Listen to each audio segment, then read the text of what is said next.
just how unpredictable life can be. It's a primary school teacher, and if you've got young children as well, so primary school teachers and people with young children, where you'll be teaching and everything will be going really well, and then someone decides that, hey, you know, I can't hold it in any longer, and then so on the fly you have to sort of deal with things like that. So I don't mind if you've got any questions, if you've got any comments, please post them in the chat box, and I will on the fly just have a look at them and use that to sort of steamroll into our conversation today. So my topic is self-disruption for creativity and thinking inside the box. It's quite different from what we've been conventionally taught to think outside the box, think of novel ideas that are outside of what we know. But the idea today is all about actually that a lot of the time, all of the creative and insights actually come from looking within what we've already got. And I'll give you a quick example of that. Okay, before I show you that, I'll give you a quick example from when I used to be a teacher. So I used to teach this little boy, and let's call him, his name started with an S, so we'll call him Sam for the purposes of today's conversation. And you know how it works in the classroom, and I want you to let me know in the chat box if you know what I'm talking about. And I'm sure this is probably the case when you went to school. When children need to go to the bathroom, what do? Tell me in the chat box, or just show me. There we go, Dennis, I see you indicated, okay, if they need to go to or run to the loo, yes, lovely, well done everyone. That's exactly what they do, right? They put their hand up to not disturb everyone and to make sure that the teacher can see, okay, so-and-so wants to say something, and then you address them. So this was the general rule when I was teaching grade 5, and I had the children do this particular thing. So this one child noticed that sometimes, unfortunately, as the teacher, your head is down when children have their hands up. And because you're either doing marking or something while the children are all working quietly, you sometimes miss those things. And he noticed that because Mam's head is down, I'm trying to work, but because I'm making sure that I don't miss her when she puts her head up, now I've got my hand up, I'm wasting time that I could be working. So what he decided to do was take 2 of his old rulers, and he put an elastic around both rulers. And then he made a little sign, and he wrote on it, "My hand is up." And he stuck that piece of paper, I'll show you now what it looked like. He stuck that piece of paper at the top of those 2 rulers, and he plonked it inside his chair. So the chairs that we used to use for the children had those little holes in the metal rod, and he plonked it in the chair. And then he put his head down and he kept working. And then when I eventually looked up, I saw this sign that said, "My hand is up." And I said, "Yes, Sam." And he said, "Ma'am, may I please go to the bathroom?" And then as soon as I said yes, he took the sign out of his chair and he put it down. And let me show you now what that sign actually looked like. And I thought, oh my goodness, that is absolutely brilliant. And I know it's just, you know, we may say it's cute. Oh, it was so adorable, little child. But actually what that taught me is that you and I have had the child beaten out of us. And it was when I was a primary school teacher that I actually realized that all of the future skills, all of the creativity skills, thinking inside the box, thinking outside the box, are all things that you and I could do so easily at one stage. But now we actually have to be taught future skills all over again and have people come in and our companies pay them just so we can go back to the skills that we once had and we didn't even have to think about. So that's what today's presentation is all about.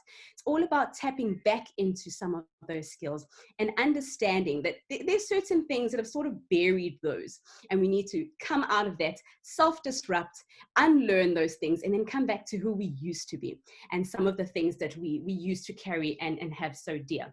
I'm disappointed to see no one was in I see one person commented.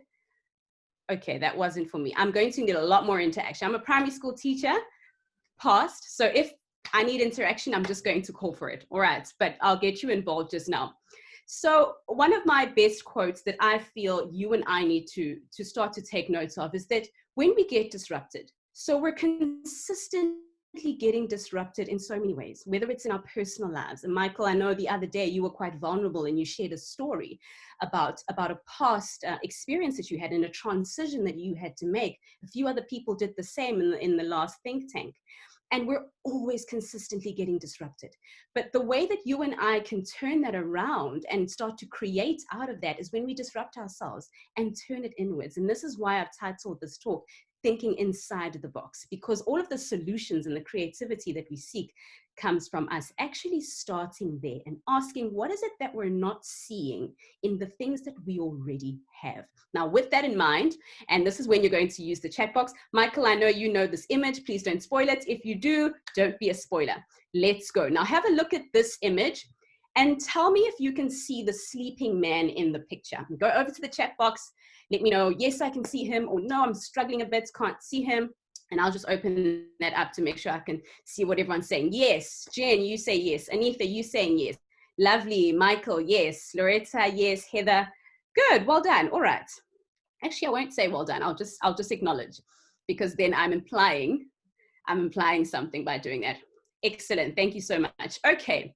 Now, in the exact same image, I'm not going to manipulate it in any way. It's the exact same image. Tell me if in this image you can see a sleeping woman or a sleeping lady. Take another look. It's still on the screen. And then let me know in the chat box if you can see her. She's also sleeping, just like the man that you saw who was sleeping in the image. Yes, Dennis, you say yes. Natalie is still having a little bit of trouble. That's perfectly all right. Take a bit of time if you need to. I see we're stalling a bit, and that's fine. You see, what's happening in your mind at the moment is that because you've got, and this is the exciting part for me, is because I've watched so many individuals go through this process. You've got all of these predetermined schemas that you've worked through over time, that they're set in your mind. So when you look at an image, what comes first, that it becomes so tricky for you and I to break out of what we see. Loretta, you're also saying, no, Michael, how do we know they're sleeping and not meditating? Oh, of course, Michael, of course you would say that. Okay, all right, okay, that's fine. Now I'm going to help you out a little bit. Now go over to the chat box, look at this image. Tell me if you can see the sleeping woman now. So look again.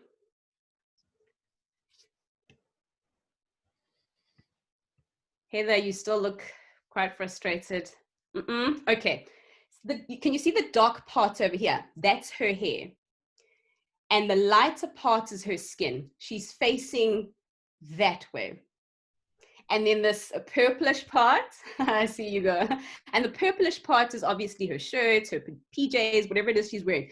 Jen, you're saying, okay, the moment. And what that is a moment of insight. And absolutely love that sound, because it's your brain going, I finally got something. All right, perfect. And that's a lot easier. Now I want to quickly go back here. Tell me if you can unsee the sleeping woman. Look at the picture and don't see the woman. Let me see someone. You still need to explain the nose. I still need to explain the nose. The nose was her chin, or her actual face.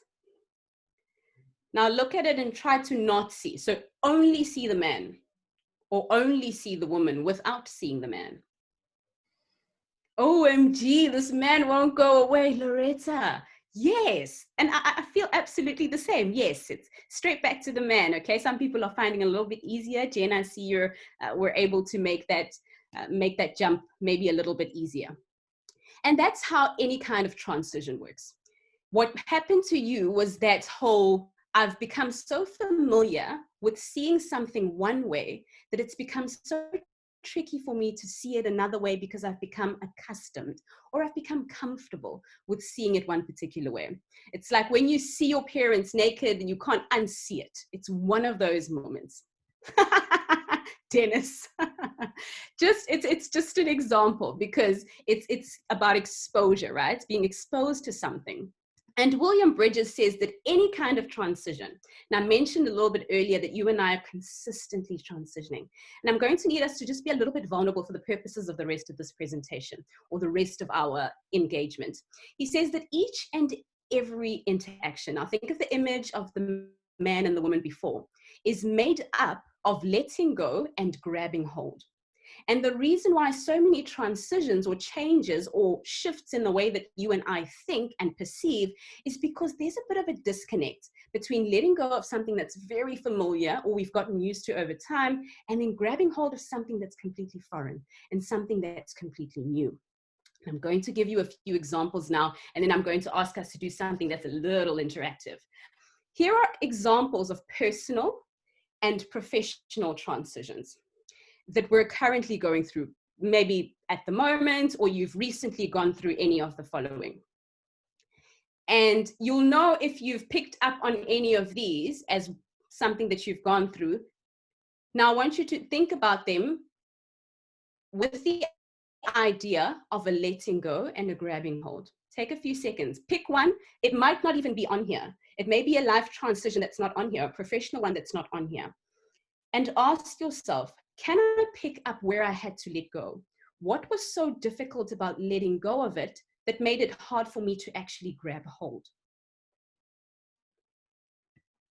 A few seconds. Okay, I see a few nods. Right, now I'm going to ask you to take out your phone. This is not something I would ever say in my classroom, but fortunately, we're no longer there, right? Take out your phone, and I want you to go to, you can even open another browser on your phone or another tab on your laptop or your computer. And then I'd like you to go to mentimeter.com. And then when you get to mentimeter.com, I'd like you to insert this code over here. Michael, can you make me co-host, please? I'm going to need to share my screen. And then when you get there, you'll see that there's a request there. It's asking you to mention a transition that you are currently going through. How are you transitioning in your life at the moment? Is there something, and it can be any of the ones that were on my screen, is there something in your life at the moment that's needing you to let go? Behind Zanele's head. Oh, Janet. Yeah, you're in front of the code. We just need to get the code. Okay. Can you see it? What I'll do is, let me just open this up and you'll be able to see it a lot clearer on my actual screen. Okay, if you have a look at the shared screen, you'll see it there. Can you see it?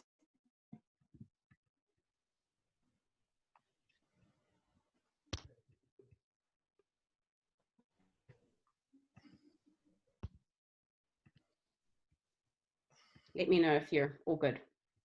So it's asking for your current transition, 3988427. Now I want you to insert your current transition. How are you currently transitioning at the moment?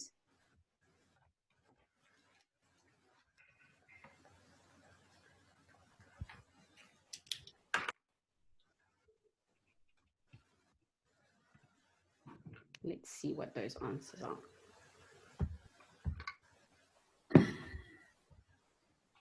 Excuse me. Physical to remote, lovely. And that's a pretty common one for most of us. So just one person's inputted. Let's get a few more people. Just so we know, adapting, repositioning my career. Oh yes, very, very common. Embracing, I'd be interested to hear what you're embracing at the moment. You can input a maximum of 3 on here. So if you feel like there's a personal one and a professional one, put both of them in so we can see. Becoming an artist. Ooh, that sounds interesting. Adapting. New town. Wow. That's usually quite a tricky one, quite an exciting one. Falling in love. Oh, goodness. Embracing. New home. Yes, yes. Lovely, lovely. Let's keep going. Metamorphosis. Metamorphosis.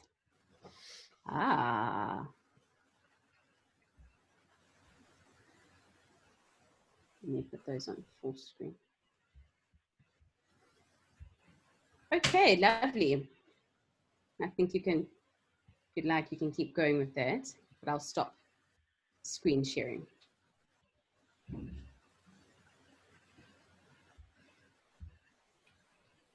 Okay. So here's the thing. If you think about your transition or the way that you're transitioning in the exact same way as the activity that we did, that there's a letting go and a grabbing hold. And you understand that our biggest challenge, you and I, and all of the stats speak about 70% of organizations and individuals that struggle to transition. It's because we struggle to let go. Studies prove that there's a loss associated with letting go. The reason why people struggle with whether it's any kind of transition from marriage to divorce, etc., because that letting go part and the loss that's associated with it is quite challenging. Now, I'm going to give you a little bit of a trick to see if you've become a bit better at letting go. Have a look at the statement on your screen. I'm going to have to be a crouching tiger, and let me know what you think this means. If someone just says to you, time flies like an arrow, how can you interpret that? What does that possibly mean to you? And let me know in the chat box. Time flies like an arrow. What do you think that means? Quickly, all right. It has a single direction. Good. It goes straight. Time goes in one direction. Jen, I see you say fruit flies like a banana. I think you're on to me. Time is precious. It waits for no one. Depends on an arrow though. Oh, that's interesting. I'd like to hear more about that. Stand still for no one. Francois, I'm not sure if I saw a response from you. Or we're still taking a bit of time to process everything. That's also perfectly fine. Directed by someone. Oh, you were the second one. Awesome. Thanks. Sorry, I must have missed it. Time waits for no one. Perfect. All right, good. So those are really, really great interpretations of the statement. But here's what they prove. And I want by a show of hands just to let me know, who of you actually saw an arrow in your head when you heard that? A few of us, right? We actually saw an arrow in our minds. Who saw a brown arrow? A wooden brown arrow, right? And you know what that actually proves is that you and I have got schema. So this schema is an association in our minds around something. So when we think about arrow, when we think about time, there are all of these associations that we've got around those ideas and those thoughts that kicked in. As soon as I said time flies like an arrow, all of those started to be called on by your brain. And then instantly you thought of it only in one way. Now tell me, who of you actually thought about it like this? Time, as in to measure how fast something goes. Time flies like an arrow. So time the flies, as in check how fast the flies are going, like you would check the arrow. Well done. I see one hand up. Anyone else thought of that? Time as in the verb. So to time something to check how quickly it's going. Did you? Lovely, very nice. And here's another one. Let's see who was able to think of this. Time flies as in a kind of fly, like have affection for an arrow. So if time flies was just the name of a kind of fly, and liking was that they like an arrow, who thought of that? Show of hands. Sort of, almost, kind of. Okay, and that's perfectly fine. But the reason I'm doing that is not because I want us to feel embarrassed, because I had a lot of difficulty with this the first time. But the reason why I do this is to show exactly what I showed you in the beginning with the picture of the man and the picture of the boy that I used to teach. It's this idea that the first place you and I need to start if we want to start to become creative and think differently is we need to unlearn all of these restrictive schemas and ideas that we have around things that we see, people we meet, and what things could potentially look like. Because it's in the exact same sentence, in the exact same image of a man, where you can see something completely different. And a lot of the time we only see things one way when there's so many different possibilities around it. Okay, now I am ready to go on, and I think we'll have, Michael, I've designed this conversation to have our breakout rooms, one just now, and then a little bit of chat, and then the other after that. Is that okay? Sure. Okay, perfect. So what is a simple way for us to start to understand these limitations, these things that limit us that we need to start to unlearn? And I'll just give you 3 very simple ones, or a concept called fixedness. And I'm going to ask you to engage with me in the chat box just now to tell me which of these you think, oh, is a little bit difficult for you. So fixedness implies, if you just think of the word fixed, it means something doesn't move and it's really hard for it to move. It means that you're limited, you're constrained in the way that you see something or the way that you perceive it. Now, there are 3 different ways that fixedness can work. The very first one is functional fixedness. It means you just can't see how this light can be anything other than a light. It's just a light. But if you give it to a 5-year-old boy, he is going to use it for 50 different things. And that's functional fixedness. It's the function or how or what something actually does. And that, for a lot of us, is actually quite a big constraint. And while I'm still on that one, I'll give you a quick example. I used to teach, actually still the same boy, funny enough, Sam, one of my more, I won't say troublesome, but very interesting young boys. One day he was on the corridor and we were outside the classroom and he pulled out a matchbox.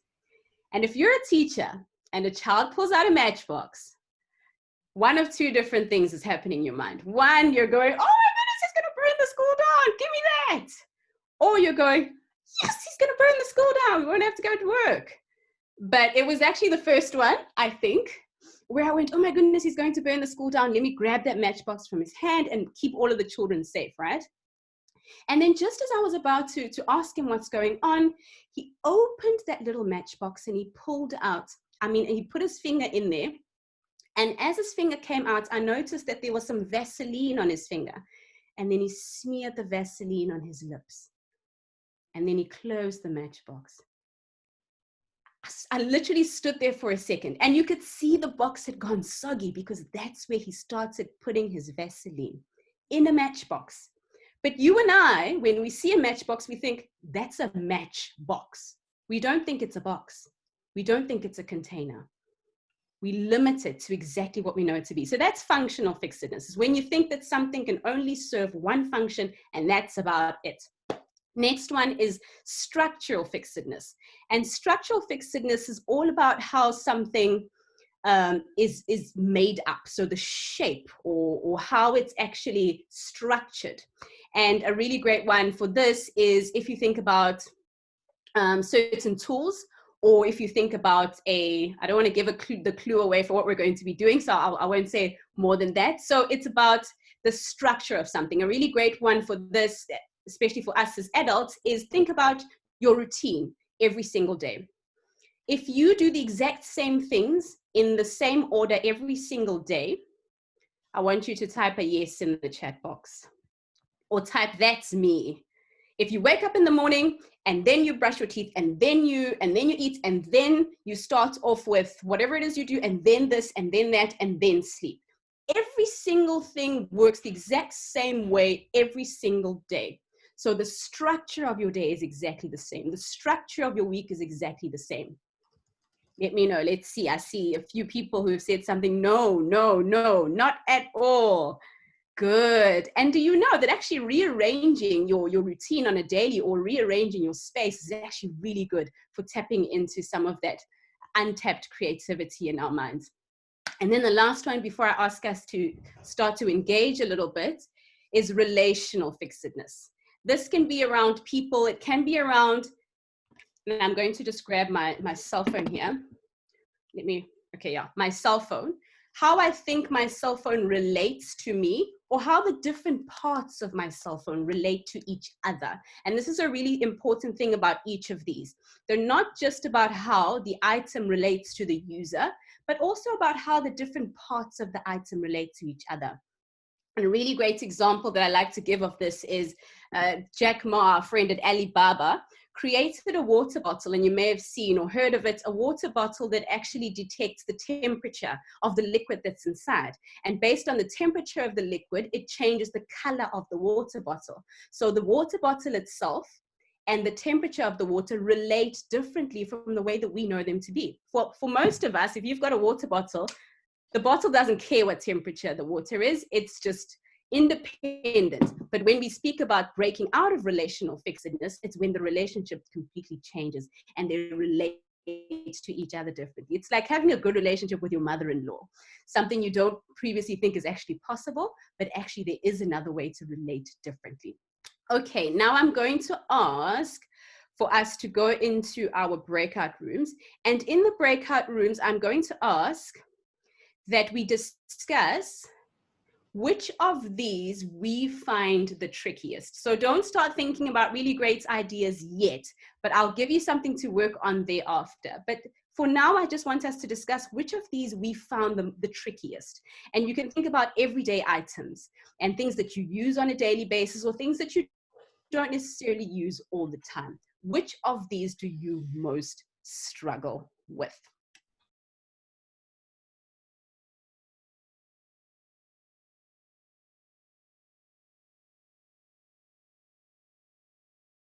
So I'm going to ask just a few people to share. I think we had a very interesting discussion in our group, and I'm so glad because so many of the people in this room are, you get creative for a living. You get creative consistently. Breaking out of thinking dogmas is just how you roll. And so a few people were saying, I'm working on this. I'm in transition. I'm breaking out of this, or I don't quite see myself fitting into any of those. Okay, Heather, I see you say you have an unstable network. Okay, that's fine. Thanks for letting us know. I'm going to ask one or two people just to share one or two points from their group discussion, and then we'll carry on with the final part of our discussion. Anyone, you can just raise your hand and then we'll know who you are. Just to give us a summary of what you discussed in your group and just some of the main points that you took away around. And I noticed some people started sharing strengths as well. Which areas do you find yourself strong in? And I think that that's something good that a few people started to do. Loretta, did I see your hand go up? You look scared. Okay. Wow. Are we a shy group? That doesn't happen often. I'll go. Yes, Zanele, you in my group, so you already heard. I think although most of us are very creative thinkers and have possibly shared this, maybe we also need to man up and acknowledge where maybe actually we are more fixed than we think we are. We might just not be able to fit it into one of these categories. I definitely felt that I was strongest in the relational area in terms of being not fixed. And somebody in our group said, you know, when you find yourself in an organization where you're not allowed to, where you're expected to be fixed. I have the opposite problem. I'm forever being told, particularly by my family, will you please just actually give us something we can hold on to that's stable. Thanks, Janet. Anyone else would like to share?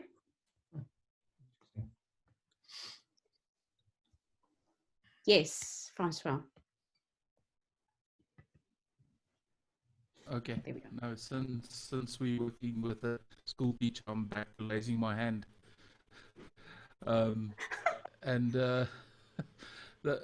our group, we actually had a very productive discussion around if you are really committed to a creative environment, there's actually very little of those aspects that affects the fixedness, but where our conversation went is what happens if the fixedness is imposed from another source, and then it becomes difficult to deal with that because then you have to adapt the whole time to constraints that others place on you. Very good point. Thank you so much, Francois. All right, let's continue. If there is anyone else, I'll give you 1, 2, 3 seconds. All right, and we're moving on. Okay, so I'm not going to take that much longer, Michael. I think I'll wrap up very soon. But now, I think that we've had a bulk of our discussion. So the idea of thinking inside the box, as we mentioned a little earlier, is looking at the exact same thing. So using some of the things that you see as your challenges or your hurdles as your actual solutions, and using those as springboards to come up with something. And a friend of mine sent this to me the other day. And what I found is that I looked at it the first time, and then I said, all right, it's okay. Let me have a look at it, and I'll give you an answer. And please give me an answer in the chat box if you have one. And then I went to bed. I was a bit tired. I went to bed, and then I woke up in the morning, and I was actually able to give an answer quite quickly the next day, after I'd had an opportunity to come out of a mind that was, yes, thank you, Jane. Anyone else, please feel free. A mind that was stuck in, oh my goodness, it must be a riddle. I must need to give an answer. And that's exactly where my brain went at first. Because when I see certain things exactly, it is a statement, and there's our clue, our full stop. When we see certain statements or certain pictures or individuals, automatically we kick into a kind of default gear around what we think about those.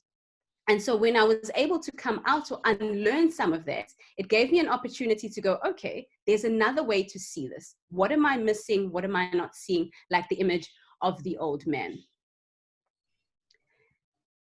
Now, we're going to flip the switch, and we're going to use those exact same principles to idea generate. This is a great platform, and think tanks for me have always been about thinking of things, coming up with ideas, and just throwing our minds around the room in a very safe kind of way, as much as that didn't sound safe, but in a safe kind of way where we really are in a space where we can express ourselves and think of as many things as we can, and just give our minds a bit of a workout.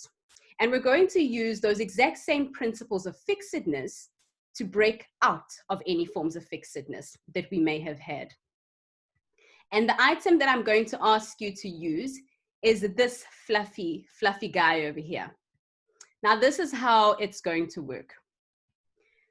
Using the item of the teddy bear that you can see on your screen, you and I are going to have to generate as many ideas as is possible using these three forms of fixedness. So the first one, we have to look at the function of not just the teddy bear. So for now, the function of a teddy bear is what? Can someone turn their mic on and tell me what's the function, the generally known accepted function of a teddy bear?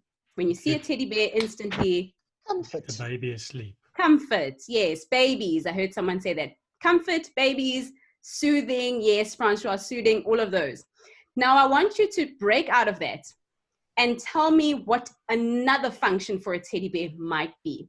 And I don't want you to just use the teddy bear, but think about the nose. What's another function the nose could serve, or the eyes of the teddy bear? For now, they're probably just these buttons that have been put on there. What's another function that any of the parts of the teddy bear or the teddy bear itself could potentially serve? You can the eat ideas going already. I was expecting us to go Food into breakout rooms for this. All right. And then the next one is the structure. So the shape of the teddy bear, the fact that it's got two arms and it's got two little leggies and it looks very cute. That's the conventional way we've always known the teddy bear to be structured. But who says it needs to look that way? Who says it has to have two ears? Now, what's another structure we can think of around the teddy bear that's obviously going to be something of value, but that sort of switches it around the way that we've always known it to be?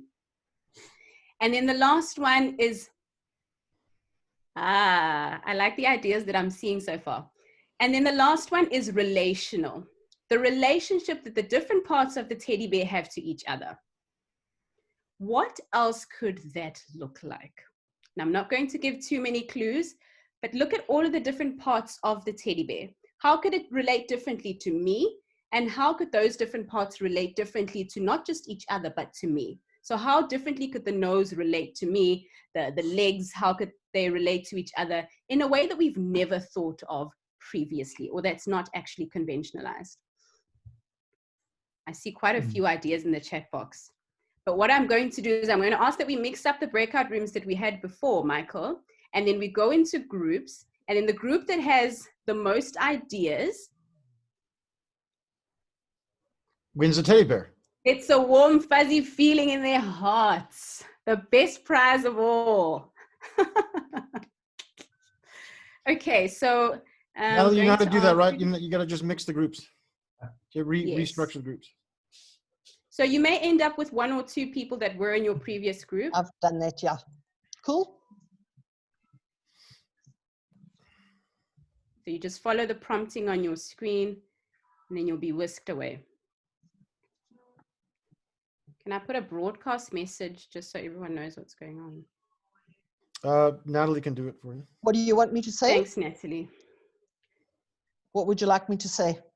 They can just list, as a group, just list all of your ideas.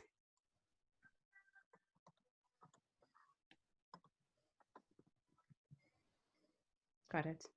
Cool. Do you want to go into a room, Zanele? Thanks. Yeah, going in now.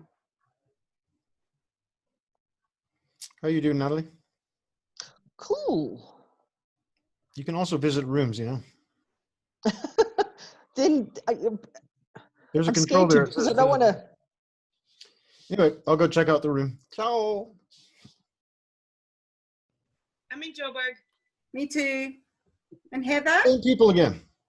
I'm from Johannesburg, but I'm in Scotland. Oh, nice. Oh, where in Scotland are you? It's called Leven. It's across from Edinburgh. Ah. We'll talk afterwards, Heather. Some of my favorite memories of it are of Edinburgh. Okay, we have to answer the question. We've got to think of a long list. Are we going to do functional first? Are you writing? Why not? Or somebody writing? I will I've got write. an unstable network, so every now and again I only hear a few words. Okay, I can. Katrina says she'll aggravating. write. Yeah, I can scribe. The eyes could be marbles, except they probably couldn't, but as a thought. Yeah, eating is functional eating. Eating the teddy bears actually. Yeah. Eating. Actually delicious, right? Children love to eat teddy bears. Food. Okay. You could Or make him out of teething. Teething kids, chewing, yeah. you could make him out of plastic and float on the swimming pool. Ooh. You can use it instead of bubble wrap also. A bit chocolate. Also a bit chocolate and you can eat it. Yum.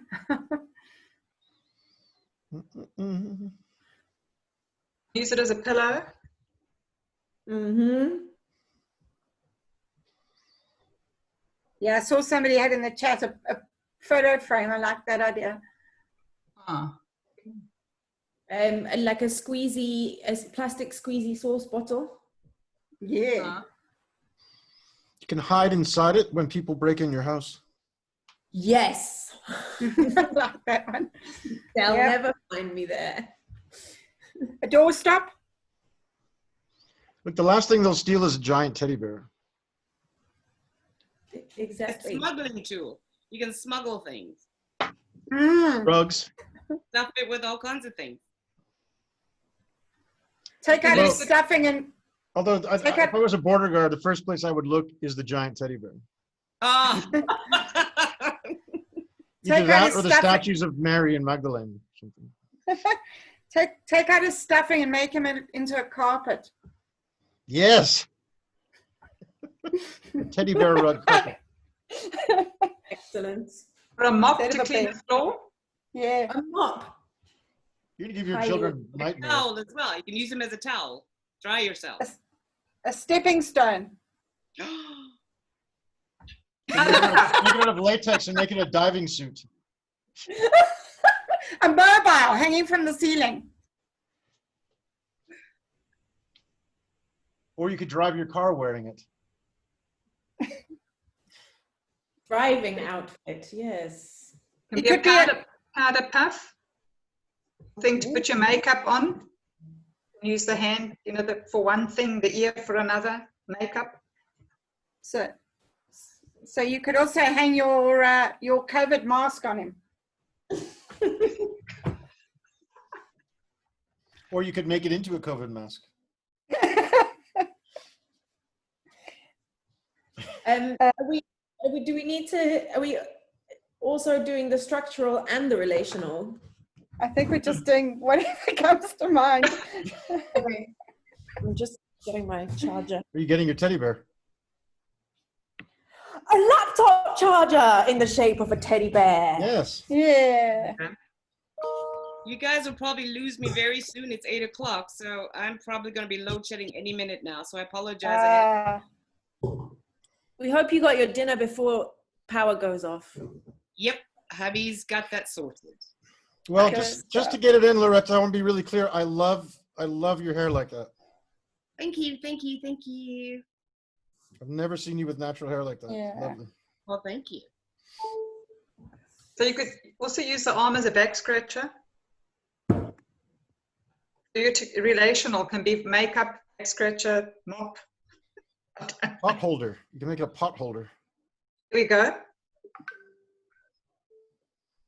Poor thing. Yeah, relational's an interesting one. You could hide a bomb in it. Yeah, scary thought. It could be a teaching tool. Relate. Oh, bye, Loretta. What was that? A teething tool or something? Teaching tool. Yeah.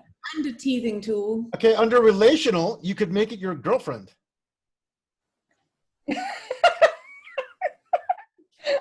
And I'll Let's just not leave go it there. any further. I was going to say, thanks, Michael. You could also change it. I don't know, you're all too young to remember, but years ago, there used to be these like poof things. They were kind of like footrests, but they were for Yes. kids.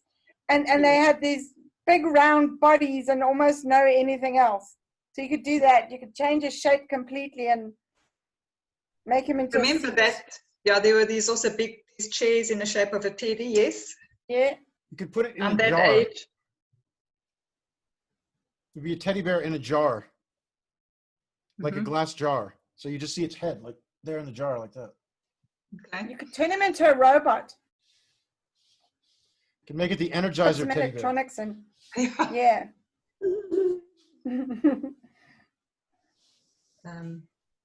A dog's toy, a doggy toy, Yeah. animal toy. Mhm. I'm going to run out of space on this paper. I'm going to have to Good. get creative with just like starting Um, with the table.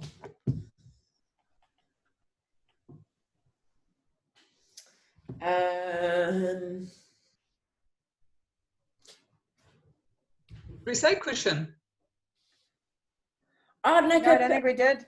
We had a Like pillow. pillow. A pillow, cushion. cushion, a pin cushion, Mm-hmm. Yeah, I like that one. A voodoo doll. a voodoo doll. There we go. A voodoo teddy Slippers. bear. His, Slippers, his there we feet go, could good become one. slippers. Slippers, absolutely. A voodoo Turn doll him is into my a favorite thing waistcoat. you've done the whole time. We have to say that in the group. Voodoo doll. Turn him into a waistcoat. Waistcoat. I love that idea. That's the second best one, or best one. I don't know. Are you biased? Maybe. Oh, and a backpack. Backpack, yeah, good one. And It is scarf. backpack. I've seen backpack ones though. And a school suitcase kind of idea. Lunchbox. Yep. Turn him into like a rewards chart.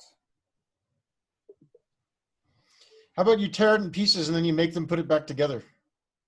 A jigsaw. Jigsaw puzzle. 3D jigsaw puzzle. Oh.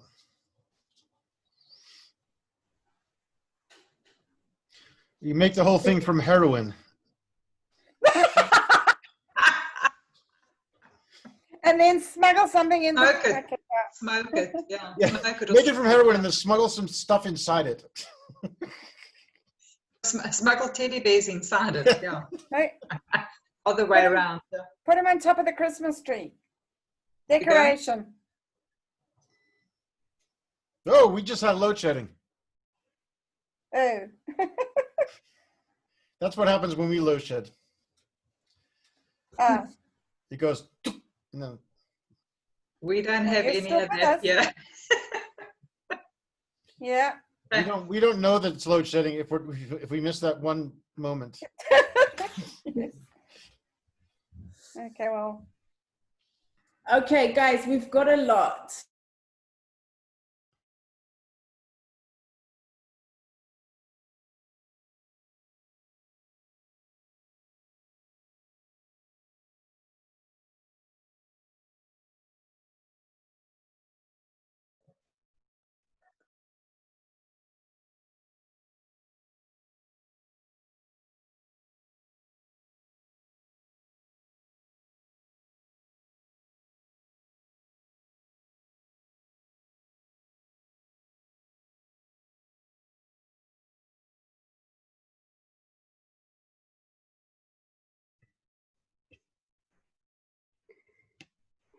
Okay, is that everyone?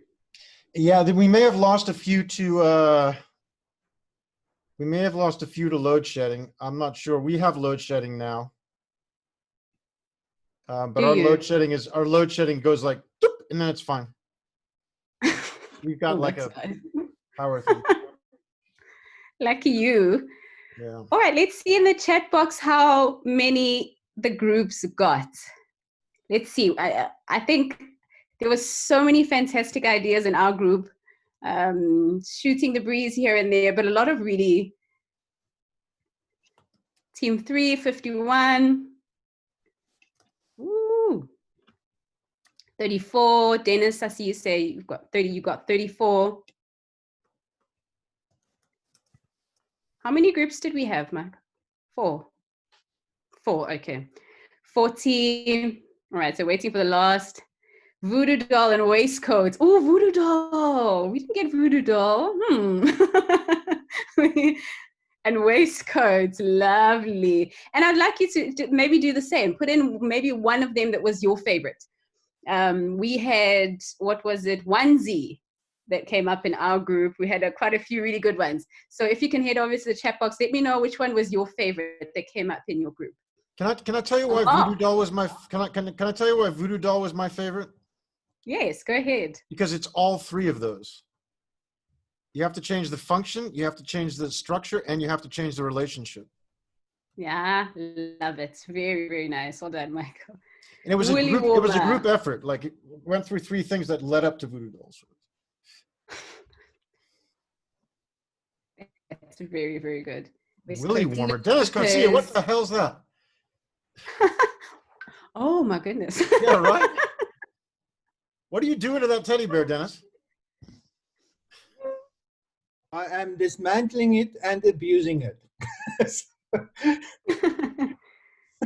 All right, we're in adult hours. We're good. Yes, Anita, your kids okay? A quart of ears. Okay. This one's asleep, so he will only be. Let's get a few more in the chat box. Let me know. Sorry, I didn't get that, Anita. I was just saying my little one's asleep, so he won't be affected. It's fine. That's cute, Glynis. Beer bank. Hey, Glynis, that's really cute. Did you see the one above that, Zanele? A quilt of ears, and you can say, lend me your ears.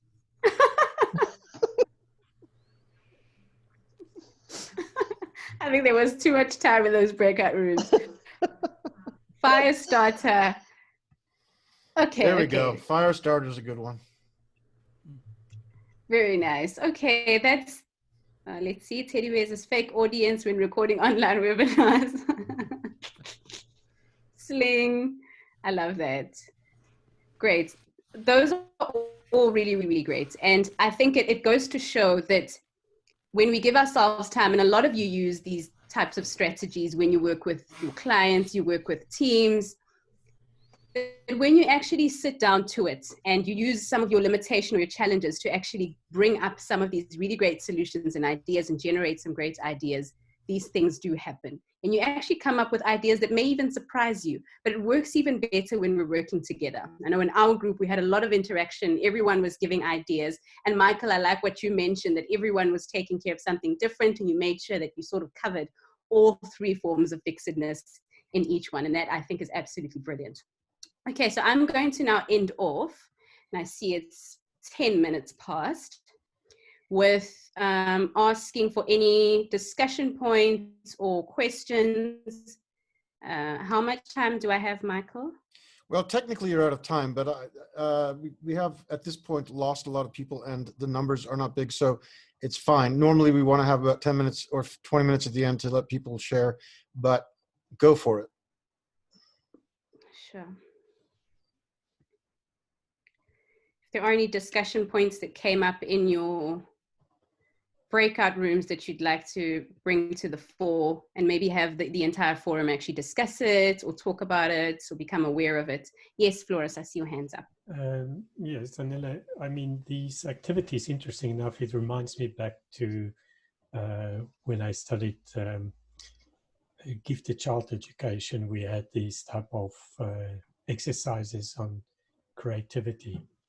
How do you see the adults, seeing that you also said we developed from our creativity into an adulthood with very structured and filtered thinking?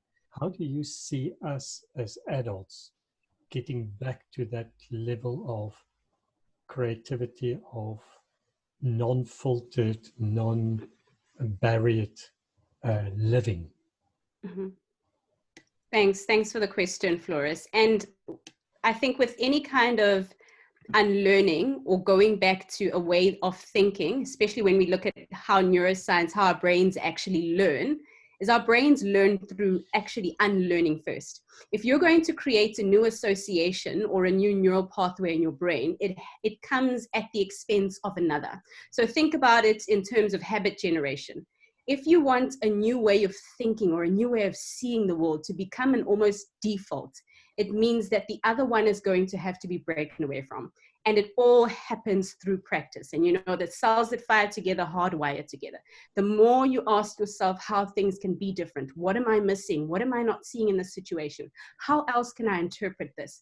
And the more that becomes a habit, the easier it is for your brain to actually travel that path and to think that way. And I think that that's all we need to do. We need to start to expose ourselves to being disrupted and being uncomfortable, because it starts off when we feel like, oh my goodness, I feel uncomfortable thinking this way. It's not right. I'm out of my boundaries. I'm out of what used to feel safe for me. But the more we travel that path, the easier it becomes for our brains to get used to functioning that way and learning and interpreting that way. So that all of the schema that we used to have before, when in neuroscience it's called pruning, those start to then fall away over time. So it's all about, and I know they say practice makes perfect, and I don't believe that, but I encourage practicing consistently so that it starts to get hardwired as a way of thinking. I think before Michael gets really upset, I'm going to, I've got an invitation just to anyone who's available on the 27th. I think I've got 2 or 3 seats left in my Unlearning virtual workshop. If you are available, please do come and join us. I'm going to put the link in there. I hope it's not at 7 p.m. though. No, it's not. It's at 3 p.m. It's at 3 p.m. and I've actually got the poster for it. So it's basically just for anyone who's going through some transition and for transitioning teams, basically. If you're leading a team that's transitioning at the moment, it's just tips and tricks on how to actually lead your team through a transition and take everyone with you. Because unless people buy into the transition, no one is going to choose to change their mind about anything. Definitely not about any kind of change, unless you take them with you. So that's pretty much it. I've put the link in the chat box. Thank you very much, Michael. Thank you everyone for your time. This has been lovely. You've been absolutely wonderful. If there is anything else, please feel free to contact me, Zanele at tomorrowtodayglobal.com, and I would be more than happy to chat to you and to interact. Cool. I'm sharing my screen. Do you see it? I do see it. Thank you very much, Michael. I see that it's 200 Rand.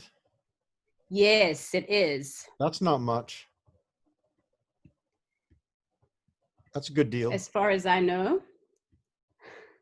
That's a good deal. I can't even ask if you can give a special for our friends here because it's such a good deal. Okay.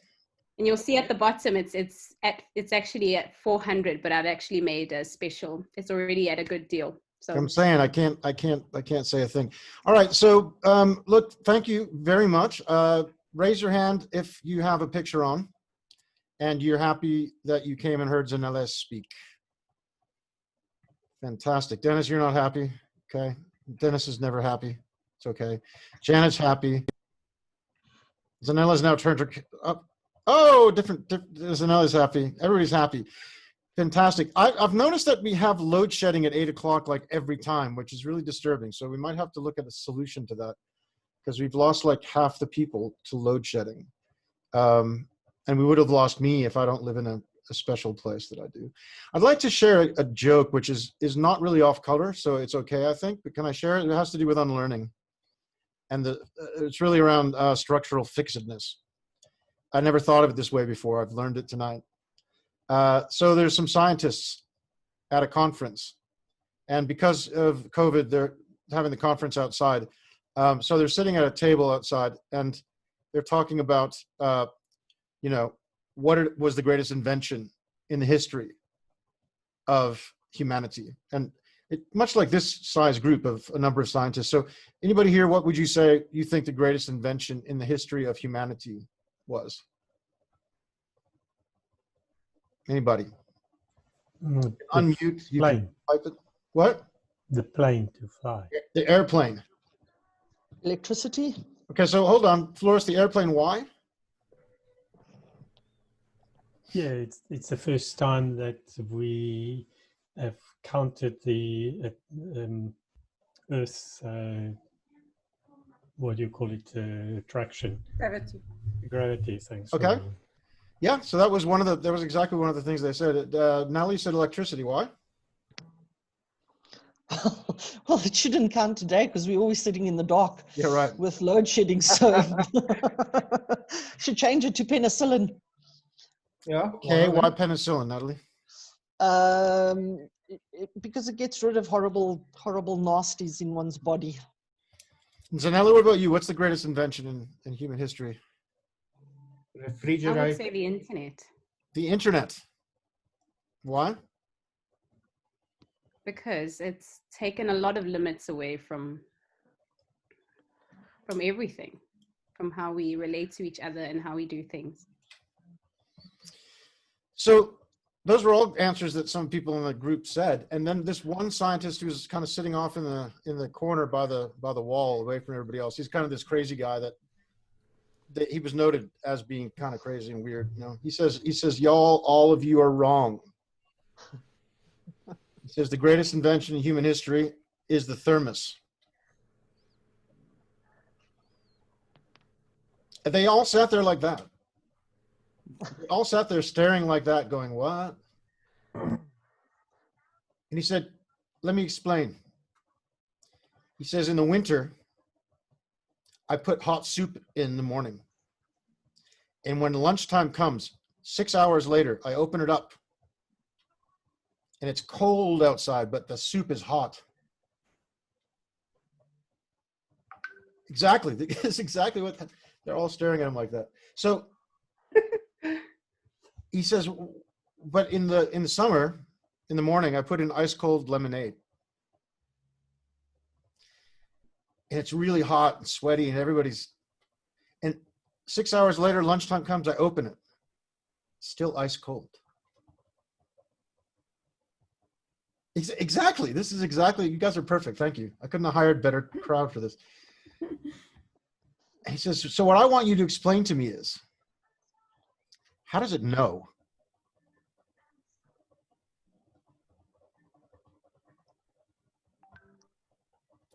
Slowly. Slowly. So that, my friends, is functional fixedness. Thermos does not have it. A thermos is functionally unlearned. Is it not, Zanele? So may I share with you guys a couple of exciting things that are happening for us at the Innovativity Institute this week?